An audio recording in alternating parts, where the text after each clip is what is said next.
Today I will share some very useful tips with you. First, always remember to keep your focus on your goal. Never hesitate to learn something new every day. Let me know what you think about this. అందరికీ నమస్కారం. ఎలా ఉన్నారు? ఇవాళ నేను doctor Nalimela Bhaskar, బహుభాషావేత్త, కేంద్ర సాహిత్య academy అనువాద పురస్కార గ్రహీత గారి యొక్క ఎంఫిల్ సిద్ధాంత గ్రంథాన్ని మీతో పరిచయం చేయాలనుకుంటున్నాను. ఇది నిజానికి 1985లో పూర్తి చేసినటువంటి ఎంఫిల్, కానీ ఈరోజు దాన్ని పుస్తకంగా ముద్రించడం జరిగింది. అది ఈ పుస్తకం తెలుగులో సామెతలు ద్రావిడ భాషల్లో తులనాత్మక పరిశీలన అనే పేరుతో ఉస్మానియా విశ్వవిద్యాలయంలో ఈ పరిశోధన చేసినారు సారు. అట్లాగే దీనికి మార్గదర్శకులు అంటే గైడ్ ప్రముఖ చారిత్రక పరిశోధకులు వేటూరి ప్రభాకర శాస్త్రి గారి కుమారులైన వేటూరి ఆనందమూర్తి వారి దగ్గర, వారి మార్గదర్శనంలో నలిమెల భాస్కర్ సార్ దాన్ని ఈ ఎంఫిల్ సిద్ధాంత గ్రంథాన్ని సమర్పించారు. 1985లో పూర్తి చేసిన ఈ వ్యాసాన్ని, ఈ ఎంఫిల్ పరిశీలనను ఇప్పుడు అంటే ఒక 40 ఏళ్ళ తర్వాత దీన్ని ఒక పుస్తకంగా ముద్రించడం జరిగింది. ఈరోజు ఇక్కడ కరీంనగర్లో ఇది ఆవిష్కరణ అయ్యింది. వీరు డాక్టర్ నలిమెల భాస్కర్ గారు. అయితే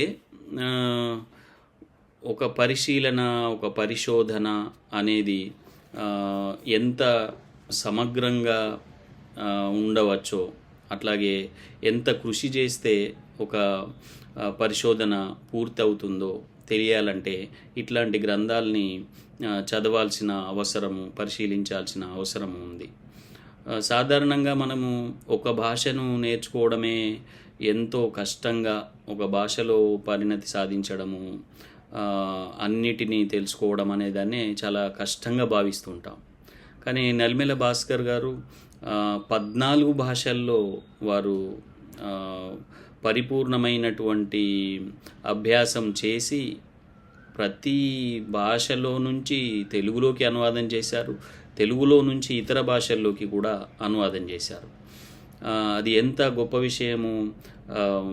మనం ఎక్కడెక్కడో ఉన్న వాళ్ళని గురించి ఆలోచిస్తుంటాం, కానీ మన మధ్యనే కరీంనగర్ జిల్లాలో ఉన్నటువంటి ప్రముఖ సాహితీవేత్త నలిమెల భాస్కర్ గారి యొక్క భాషా పాండిత్యాన్ని మనం చూస్తే అబ్బురపోతాం. అయితే చాలా విషయాలు ఉన్నాయి వారి గురించి మాట్లాడాలంటే, కానీ ఇక్కడ మనము ఒక విషయానికి పరిమితం అవుదాం అనుకున్నప్పుడు ఈ తెలుగులో సామెతలు ద్రావిడ భాషల్లో తులనాత్మక పరిశీలన అనే పుస్తకాన్ని పరిశీలన చేసినప్పుడు నాకు చాలా గొప్పగా అనిపించింది. అంటే ఒక పరిశోధన చేయాలంటే సామాన్యంగా ఒక జిజ్ఞాస ఉంటే మాత్రమే సరిపోదు. ఆ జిజ్ఞాసతో పాటుగా ఆ పరిశోధన వనరులను సేకరించడము, వాటిని ఒక చోట చేర్చడము, వాటిని ఒక క్రమ పద్ధతిలో అమర్చడము, అందులో నుంచి ఒక పరిశీలన అంశాన్ని ఎంపిక చేసుకోవడము, ఎంపిక చేసుకున్న తర్వాత మళ్ళీ దానికి సంబంధించినటువంటి పరిశోధనా పద్ధతుల్ని పాటించి దాన్ని ఒక సిద్ధాంత వ్యాసంగా రాయడము, ఇదంతా చాలా శ్రమతో కూడుకున్నటువంటి పని. మళ్ళీ అందున ఈ పరిశీలనకు వస్తే ఇది ఒక్క భాషకు సంబంధించిన విషయం కాదు. ద్రావిడ భాషల్లో తులనాత్మక పరిశీలన. ద్రావిడ భాషలు అన్నప్పుడు అనేకమైనటువంటి ద్రావిడ భాషలు ఉన్నాయి, కానీ ప్రధానమైన ద్రావిడ భాషలు తెలుగు, మలయాళము, తమిళము, కన్నడము. ఈ 4 భాషలతో కంపారేటివ్ స్టడీ అంటారు తులనాత్మక పరిశీలన అంటే. అంటే ఈ 4 భాషల్లో అనేక రకాల సామెతలు ఉన్నాయి. అందులో కొన్ని సామెతలను తీసుకొని వాటిని పరిశీలించడం. అయితే సార్ ఏం చేసినారంటే, ఇందులో మరి ఎక్కడనో ఒక పరిశోధన పరిధి ఉంటుంది కదా, ఆ పరిశోధన పరిధిని కొన్ని అంశాలకు పరిమితం చేసుకున్నారు. అందులో ఒక 10 అంశాలని తీసుకున్నారు. ఆ 10 అంశాలు ఏంటి అంటే, వారు తీసుకున్నటువంటి 10 అంశాలు, ఒకటి సూత్రప్రాయమైనటువంటి సామెతలు. అంటే సాధారణంగా అంటే ఒక సూక్తుల్లాగా ఉండేటువంటివి. ఇప్పుడు ఐకమత్యమే మహాబలం అని అంటాం, అది ఒక సూక్తిలాగా ఉంటుంది, సూత్రంలాగా ఉంటుంది. తర్వాత మరొక సామెత ఇట్లాంటిది వారు చెప్పినటువంటి వాటిలలో, అంటే వారు చాలా ఉన్నాయి ఇందులో. ఈ సూత్రప్రాయాల్లో నిండుకుండా తొనకదు, పెద్దల మాట చద్దన్నం మూట, ఇట్లాంటివి సూత్రప్రాయాల కిందికి వస్తాయి. ఇది ఒక రకం. అలాగే రెండవది వచ్చేసి కుటుంబానికి సంబంధించినటువంటి సామెతలు. కుటుంబము అనగానే మనకు కుటుంబంలో అనేకమైన పాత్రలు ఉంటాయి. తల్లి పాత్ర ఉంటుంది, తండ్రి పాత్ర ఉంటుంది, బిడ్డ ఉంటాడు, కొడుకు ఉంటాడు, అల్లుడు ఉంటాడు, మనమడు ఉంటాడు. ఇట్లాగా అనేకమైనటువంటి పాత్రలు కుటుంబంలో కనిపిస్తాయి. కుటుంబ పాత్రధారుల మీద వచ్చినటువంటి సామెతలు మరొక అంశంగా తీసుకున్నారు. నిజానికి దీన్నే వారు తర్వాత మళ్ళీ పిహెచ్డి దగ్గరికి వెళ్ళినప్పుడు తెలుగు సామెతలు, తెలుగు మలయాళ సామెతలు కుటుంబ జీవన చిత్రణ అనేదాన్ని మళ్ళీ పిహెచ్డి పరిశోధనాంశంగా ఎన్నుకున్నారు. అంటే ఇక్కడ ఒక చిన్న వేరులాగా ఉన్నటువంటి, పిల్ల వేరులాగా ఉన్నటువంటి దాన్ని మరొక పెద్ద విస్తృత అంశంగా పరిశీలనకు స్వీకరించినారు. అక్కడ అది ఒక 500 పేజీల సిద్ధాంత గ్రంథంగా పిహెచ్డి పరిశోధన చేసినారు ఆ తర్వాత కాలంలో. అయితే ఇక్కడ కుటుంబం అనేది కూడా ఒక అంశం.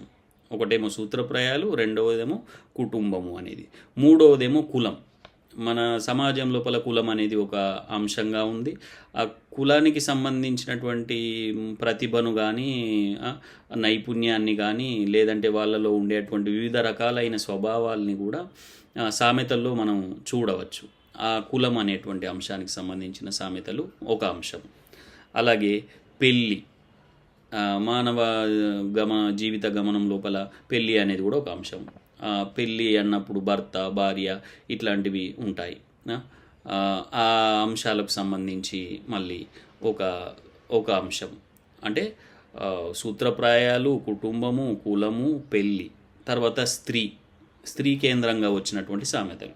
అంటే స్త్రీ యొక్క ప్రతిభా సామర్థ్యాలను గురించి చెప్తూ ఉన్నటువంటివి, స్త్రీ కేంద్రంగా ఉండేటువంటి అనేక అంశాలను తీసుకొని వచ్చిన సామెతలు కూడా చాలా ఉన్నాయి. అంటే ఇప్పుడు బహుశా సారు ఒక ప్రాథమిక పరిశీలన చేసి ఉంటారు. అంటే ఏ అంశాలను తీసుకుంటే బాగుంటుంది ప్రాథమికంగా ఒక పరిశీలన కోసం, ఎంఫిల్ పరిశోధన కోసం అని అనుకున్నప్పుడు ఈ అంశాలని తీసుకున్నారు. తర్వాత స్త్రీ గురించి అయిన తర్వాత ధనం మూలమిదం జగత్ అన్నట్టుగా ధనానికి సంబంధించి ఉన్నటువంటి సామెతల్ని కూడా వారు పరిశీలన చేసినారు. అలాగే దైవం, ప్రతి సమాజంలో కూడా దైవం అనేటువంటి ఒక భావన ఉంటుంది. ఆ దైవం చుట్టూ అల్లుకున్నటువంటి అనేక కథలు, గాథలు, అనుభవాలు సామెతలుగా వచ్చి ఉంటాయి. అది కూడా ఒక అంశంగా తీసుకున్నారు. అలాగే జంతువుల మీద కూడా మనకు నిత్య జీవితంలో మనం ప్రతిరోజు చూస్తూనే ఉంటాము. ఆ జంతువులకు ఉండేటువంటి వివిధ రకాలైనటువంటి గుణాలను ఆధారంగా చేసుకొని మనము సామెతలు, అనుభవాలతోటి కూడినటువంటి సామెతలు వచ్చి ఉన్నాయి. అట్లాంటి వాటిని పరిశీలన చేసినారు.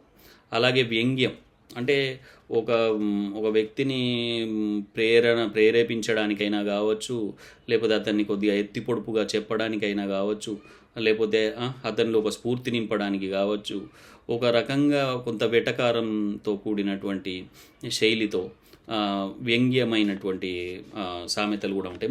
మన ఇళ్ళల్లో మన అమ్మలో, తాతలో ఇట్లాంటి వ్యంగ్యాన్ని ప్రదర్శించేటువంటి సామెతలు ఎన్నోసార్లు మనం విని ఉంటాం. అట్లాంటివి.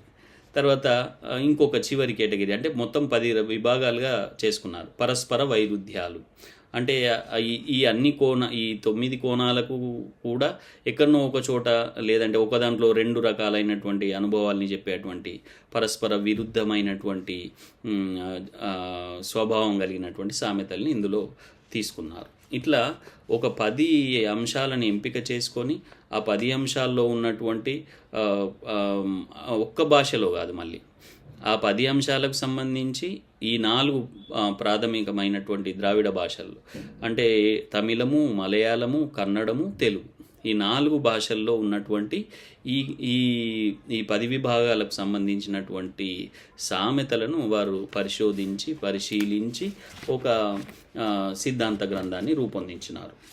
అయితే ఇదంతా ఒక ఎత్తు. మరి దీనికి ఇంతకన్నా ముందు చేసినటువంటి వారి కృషి, అట్లాగే వారికి లభించినటువంటి ప్రేరణ, వివిధ భాషల్లో నుంచి చేస్తున్నారు కనుక తమిళంలో, మలయాళంలో, కన్నడంలో అప్పటికే వచ్చినటువంటి సామెతల మీద వచ్చినటువంటి పుస్తకాల్ని సేకరించడం, ఇదంతా కూడా వారు ఇది ఎప్పుడు 1985 కాలం నాటికే, అంటే 40 సంవత్సరాల కన్నా వెనుక, ఇప్పటికీ 40 సంవత్సరాల వెనుకనే వారు ఆయా భాషల్లో వచ్చినటువంటి సామెతల పుస్తకాలను సేకరించి వాటన్నిటినీ తాను వింగడించుకొని ఒక పరిశోధన చేసినారు. అయితే ఇందులో మళ్ళీ ఇప్పుడు ఉదాహరణకు మనం ఒక పరిశీలన చేయాలి అని అన్నప్పుడు, ఒక సామెతను పరిశీలించినప్పుడు, సరే మన దగ్గర ఉండే సామెత మనకు ఎట్లాగూ అర్థమవుతుంది. మరి అదే సామెత మరొక ప్రాంతానికి వెళ్ళినప్పుడు అట్లాగే ఉంటుంది, కానీ దానికి చారిత్రక సాంస్కృతిక నేపథ్యాలు వేరువేరుగా ఉంటాయి. అట్లాంటి వాటిని పరిశీలించాల్సినటువంటి అవసరం ఉంటుంది. అట్లాగే భాషలో కూడా అనేకమైనటువంటి మార్పులు చేర్పులు ఉంటాయి. అట్లాంటి వాటిని పరిశీలించవలసి ఉంటుంది. వీటన్నిటినీ పరిశోధిస్తూ ఈ పుస్తకాన్ని తీసుకొచ్చినారు. అయితే ఇందులో ప్రాథమికంగా వారు ఈ పరిశోధనకు సంబంధించి నేపథ్యాన్ని, తర్వాత ఆ సామెతల యొక్క నిర్వచనాల్ని, సామెతల యొక్క విశిష్టతను, ఇట్లాంటి వాటన్నిటిని ముందుగా ఒక పరిచయం లాగా చేసినారు మనకు. అంటే సుమారు ఒక 20-30 పేజీల్లో సామెతల యొక్క పూర్వరంగాన్ని అంతా కూడా, అంటే ఇప్పుడు సామెతలను ఒక్కొక్క చోట ఒక్కొక్క రకంగా పిలుస్తారు, ఒక్కొక్క భాషలో ఒక్కొక్క పేరుతో పిలుస్తారు.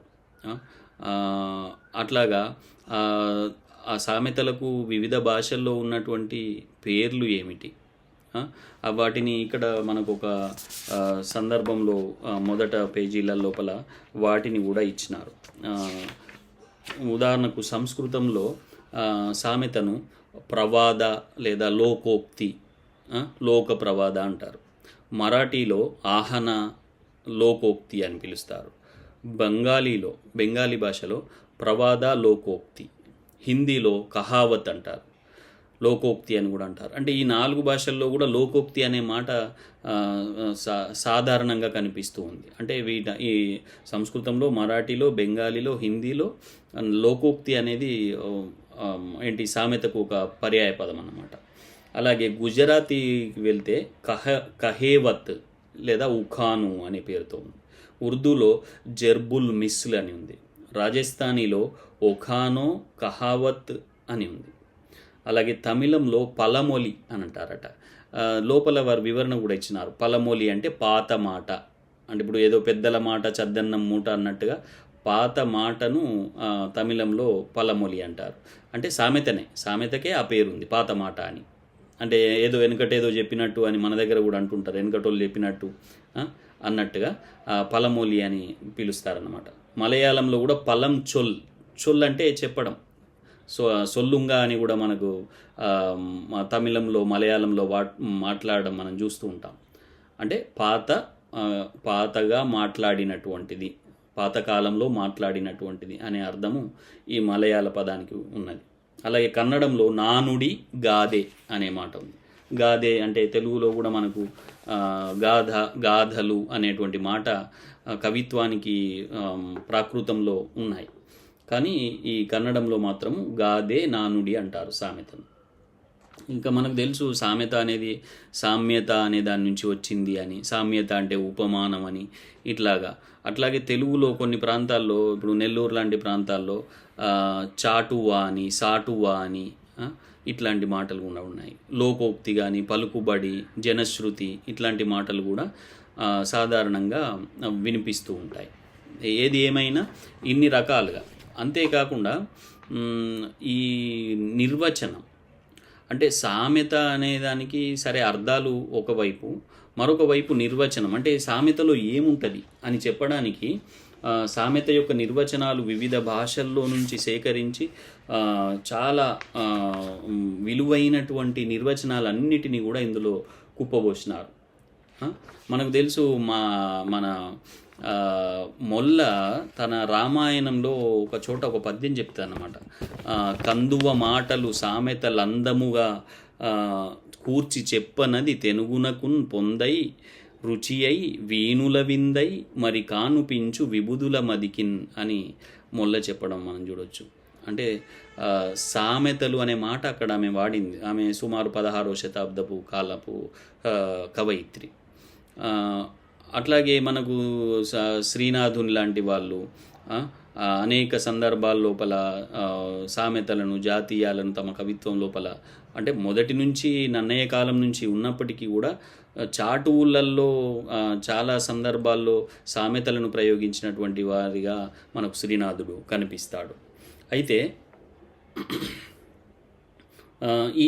ఇందులో చాలా నిర్వచనాలు ఉన్నాయి. అయితే దీన్ని మనం ఒక్కసారి అసలు ఈ ఒక నిర్వచనము ఏదైనా చూద్దామా అంటే, ఒక ఆయన ఏమన్నాడంటే, జనబాహుల్యంలోని జ్ఞానం ఉచితమైన మనస్సులో పడినప్పుడు అది ఘనీభవించి ముత్యంలా మారుతుంది.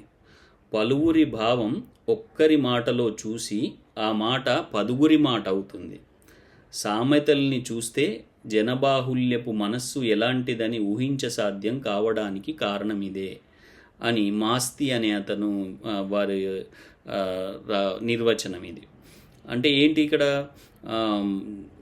ప్రజల యొక్క జ్ఞానానికి సంబంధించినటువంటి మాటలు పదుగురికి నచ్చి వాటినే వాడడం వలన అవి తర్వాత ఒక సామెతల్లాగా చెలామణి అయినాయి అని చెప్తారు.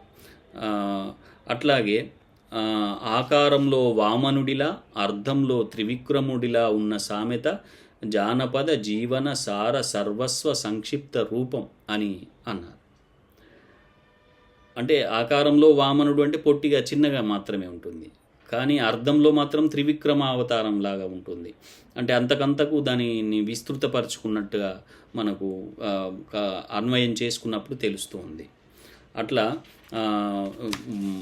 చాలా ఉన్నాయి. కొండంత అనుభవం గడ్డకట్టిన మూట సామెత అని ఒకరు అన్నారు. అనుభవం నేర్పిన పాఠమే సామెత అని మరొకరు అన్నారు, జిఎస్ మోహన్ గారు. అలాగే జీవన సత్యాలు వ్యంగ్యస్ఫోరకంగా అభివ్యక్తీకరించబడడం సామెత అని అన్నారు. ఇట్లా అనేక సామెతలను వీరు నిర్వచనాల్ని సేకరించి ఇందులో వేసినారు. సామెత యొక్క స్వభావం ఎట్లా ఉంటుంది. అయితే నేను చూసిన దాంట్లో వీరు చెప్పినటువంటి దీంట్లో సుమారు 25 లక్షణాలు ఉన్నాయి. ఒక్క సామెతకు మనం లక్షణాలు చెప్పాలంటే అన్నిటినీ కలిపి ఒక కుప్పబోస్తే ఎట్లా ఉంటుంది అంటే ఒక 25 లక్షణాలు ఉన్నాయి. ఏంటి అవి? సంక్షిప్తత, ప్రయోగార్హత, ప్రజారంజకత్వం, అనుభవం, పదును, సార్వజనీనత, సార్వకాలికత, సార్వత్రికత, సాంప్రదాయికత, చమత్కారం, విజ్ఞానం, వినోదం, వివేకం, కళాత్మకత, కవిత, నీతిబోధ, జాతీయత, రామణీయకత, సమత, వ్యంగ్యం, సామాజిక స్పృహ, శ్రావ్యత, ధ్వని, ప్రభావోత్పాదకత మరియు ఉదాత్త ఆశయం. ఇవన్నీ లక్షణాలు సామెతల లోపల, అంటే ఒక్కొక్క సందర్భం లోపల ఈ ఒక్కొక్క లక్షణము మనకు కనిపిస్తుంది అన్నమాట. ఇట్లాగా జానపద సాహిత్యం అంటే నిజానికి సామెతలు అనేవి ఇది ఏంటి, నాగరికమైనటువంటి ఎవరో ప్రత్యేకంగా కూర్చొని చేసినటువంటి సృజన కాదు. ఇది జనపదుల నుంచి వచ్చినటువంటిది. కాబట్టి ఇది జానపద సాహిత్యంలో ఒక భాగం. సామెతలు, పొడుపు కథలు రెండు అన్నదమ్ములు లాంటివి అని ఒక చోట వీరు చెప్పినారు. సామెతలు, పొడుపు కథలు, ఈ సామెతలు జానపద సాహిత్యం కిందనే మనము విభజించుకుంటామన్నమాట. జానపద సాహిత్యంలో భాగంగానే అధ్యయనం చేస్తారు. మొట్టమొదట మనకు ఆసియా ఖండంలోనే మొట్టమొదట జానపద సాహిత్యాన్ని లో పిహెచ్డి చేసిన వారు బిర్దురాజు రామరాజు, మన తెలంగాణ వారు, వరంగల్ ప్రాంతం వారు. వారి మాటనే సార్కి కూడా ఒక ప్రేరణ. వారు జానపద సాహిత్యానికి ఒక ముందు మాట ఎక్కడో రాస్తూ వారు అన్నారట, తెలుగులో ఉన్నటువంటి సామెతల్ని పరిశోధించవలసినటువంటి అవసరం ఉంది, వాటిని అకారాది క్రమంలో కూర్చవలసిన అవసరం ఉంది అని రాస్తే దాన్ని ప్రేరణగా తీసుకొని భాస్కర్ సార్ ఈ ఎంఫిల్ పరిశోధన చేసినారు. అట్లాగే మరి మనం ముందుగా అనుకున్నట్టు ఒక్క భాషలోనే పాండిత్యాన్ని సంపాదించడం కష్టం అంటే మరి ఇన్ని భాషల్ని ఎట్లాగా అంటే భాస్కర్ సార్ 1975 కాలం నుంచే ఈ భాషల అధ్యయనంకి ఒక బీజంలాగా మొట్టమొదట ఏంటి తమిళానికి సంబంధించినటువంటి ఒక పుస్తకాన్ని ఉన్నారు. 30 రోజుల్లో అరవం నేర్చుకోండి, అరవం అంటే తమిళం, కన్నడం నేర్చుకోండి, మలయాళం నేర్చుకోండి, ఇట్లాంటి పుస్తకాలు ఉంటాయి. అట్లాంటి పుస్తకాలని పట్టుకొని వాటికి నిఘంటువులను సేకరించి మళ్ళీ ఆయా ప్రాంతాలను తిరిగి ఆయా ప్రాంతాల్లో ఉండే పత్రికలు తెప్పించుకొని వాటి ద్వారా అట్లాగే ఒకే విషయానికి సంబంధించిన అనేక పుస్తకాలు, అంటే అన్ని భాషల్లో ఒకే రకమైన పుస్తకం ఉదాహరణకు మహాత్మా గాంధీ జీవిత చరిత్రను భాస్కర్ సార్ అన్ని భాషల్లోనూ సేకరించి అన్ని భాషల్లోనూ మహాత్మా గాంధీ జీవిత చరిత్రను చదివినారు. అంటే ఒకే పదము, అంటే ఒకే సందర్భము, ఒకే విషయము అన్ని భాషల్లో ఎట్లా ఉంటుంది అట్లా చూసుకుంటూ దాన్ని కంపారిటివ్ స్టడీ, భాషల్ని కంపారిటివ్గా అధ్యయనం చేసినారు. అట్లా వారు దాన్ని పట్టుకున్నారు. ఏ గురువు, ప్రత్యక్ష గురువు లేకుండానే 14 భాషల్ని తమ సొంతం చేసుకున్నారు. ఇప్పటికీ కూడా ఇంకా ఫ్రెంచ్, స్పానిష్ లాంటి భాషల్ని నేర్చుకుంటూ ఉన్నారు. ఇది అంటే విద్యార్థులకు కానీ, పరిశోధకులకు కానీ, సాహిత్యాభిలాషులకు కానీ, జిజ్ఞాసులకు కానీ ఒక స్ఫూర్తిదాయకమైనటువంటి చరిత్ర, మన కళ్ళ ముందు ఉన్నటువంటి వ్యక్తి యొక్క చరిత్ర. అయితే నిజానికి ఇదంతా ఒక పాఠంలాగా ఉండాలని నేను ఇట్లాగా మాట్లాడుతూ ఉన్నాను. ఇది విద్యార్థులకు, పరిశోధకులకు ఎవరికైనా పనికి వస్తుంది అనే ఉద్దేశంతో. అయితే దీని అంతటిని చూసినప్పుడు ఇందులో 2 విభాగాలు, మళ్ళీ ఈ 10 విభాగాలని మనం ఇంతకుముందు చెప్పుకున్నటువంటి 10 విభాగాలని 2 దృష్టులతో అధ్యయనం చేసినారు. అందులో ఒకటి ఏంటిది, భావ సామీప్యత కలిగినటువంటివి, అంటే ఒకే రకమైనటువంటి సమానార్థకమైనటువంటి భావాలు కలిగినటువంటి సామెతలు ఒకటి. భావం ఒకటే కానీ అభివ్యక్తి వేరు రకాలుగా చెప్పినారు. అది ఒక రకము. అంటే సామెతలని అందులో ఉన్నటువంటి వాటిని పోల్చడానికి తీసుకున్నటువంటి ఉద్దేశాన్ని తాను చెప్పుకున్నారు. అంటే భావ సామీప్యత కలిగినటువంటివి, అట్లాగే అభివ్యక్తి సామీప్యత కలిగినటువంటివి, అభివ్యక్తి వైవిధ్యం కలిగినటువంటివి.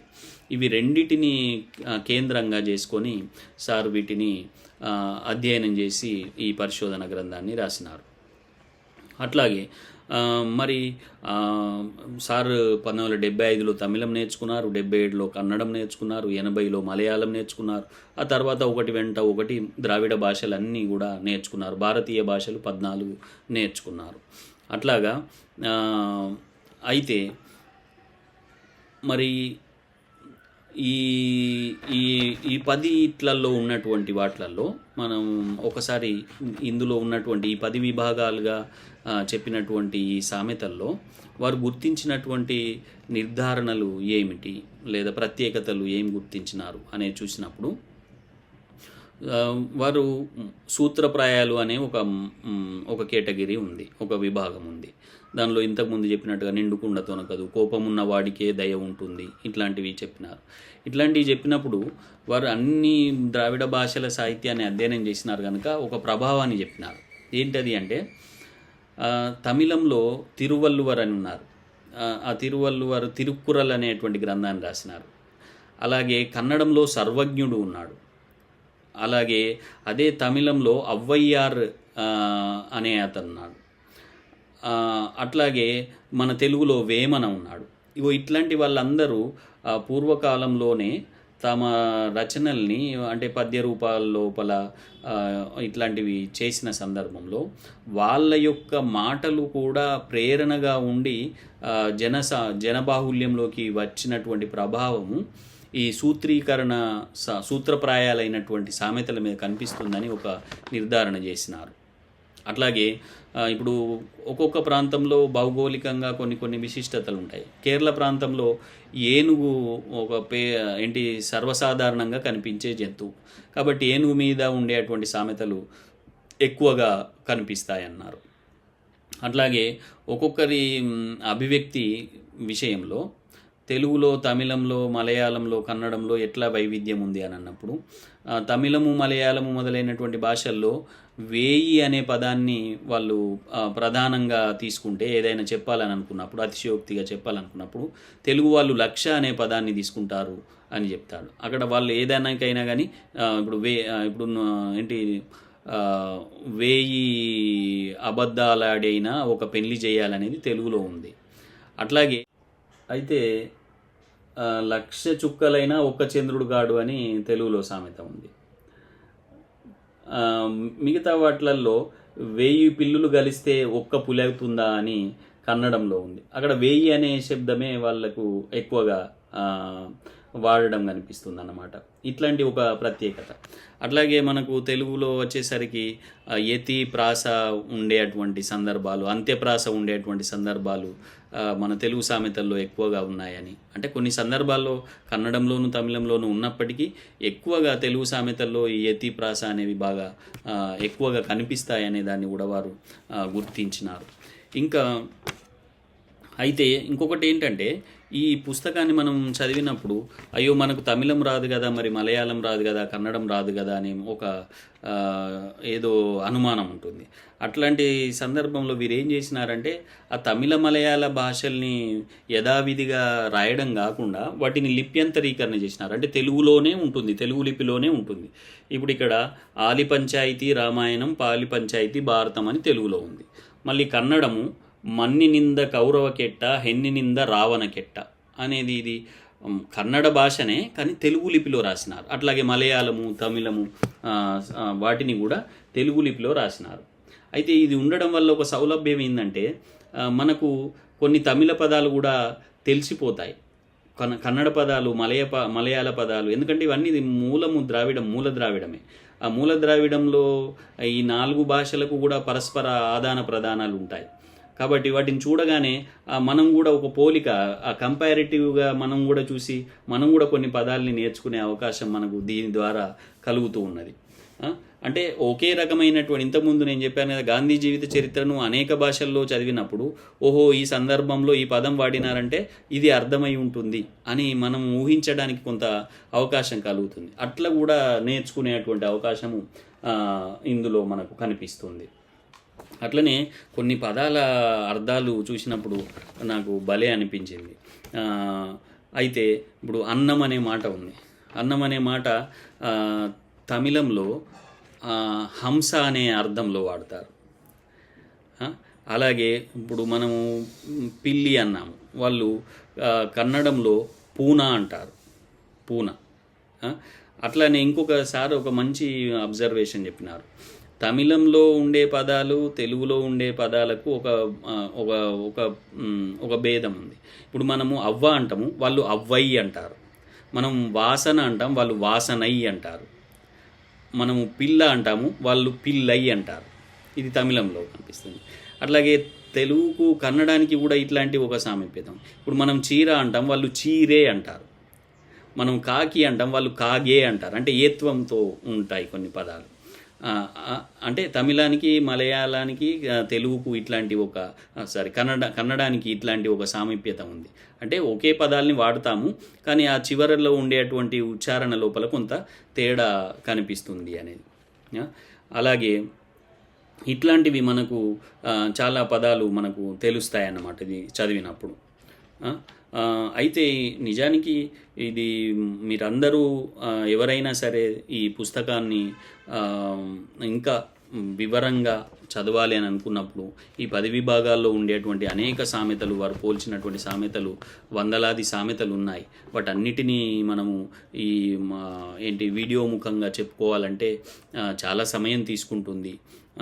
అయితే కాబట్టి మీరు ఎవరైనా దీన్ని చదవాలనుకుంటే నన్ను సంప్రదించవచ్చు, లేదంటే నలిమెల భాస్కర్ గారిని సంప్రదించి ఆ పుస్తకాన్ని కొనుక్కొని మీరు చదువుకోవచ్చు.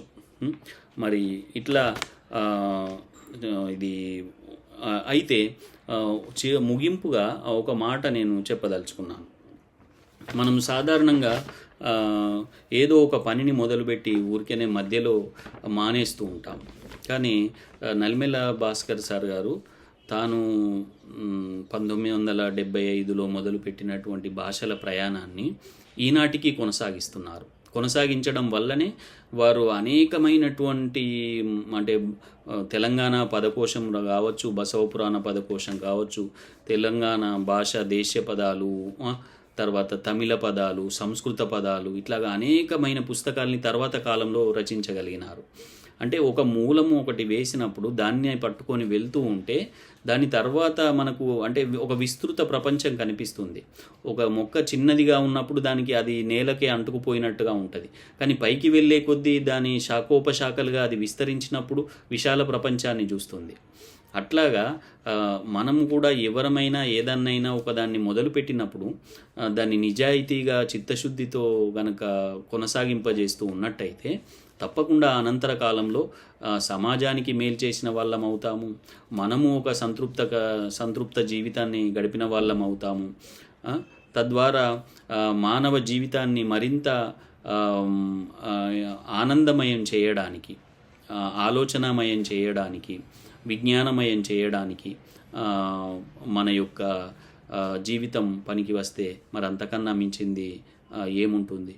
కనుక విద్యార్థులైనా, పరిశోధకులైనా, సాహిత్య జిజ్ఞాసులైనా ఒక మంచి మనుషులుగా ఎదగడానికి సాహిత్యం ఉపకరిస్తుందనే విషయాన్ని గ్రహించి సాహిత్యాన్ని కూడా మనం అందరము సొంతం చేసుకోవాల్సిన అవసరం ఉంది, అధ్యయనం చేయవలసిన అవసరం ఉంది. తద్వారా సమాజాన్ని కూడా మనము ఒక సామరస్య స్థితిలో ఒక మంచి అంటే నాగరిక సమాజము, అనాగరిక సమాజం అనే మాట కాదు, కానీ ఒక అద్భుతమైనటువంటి అంటే ఎలాంటి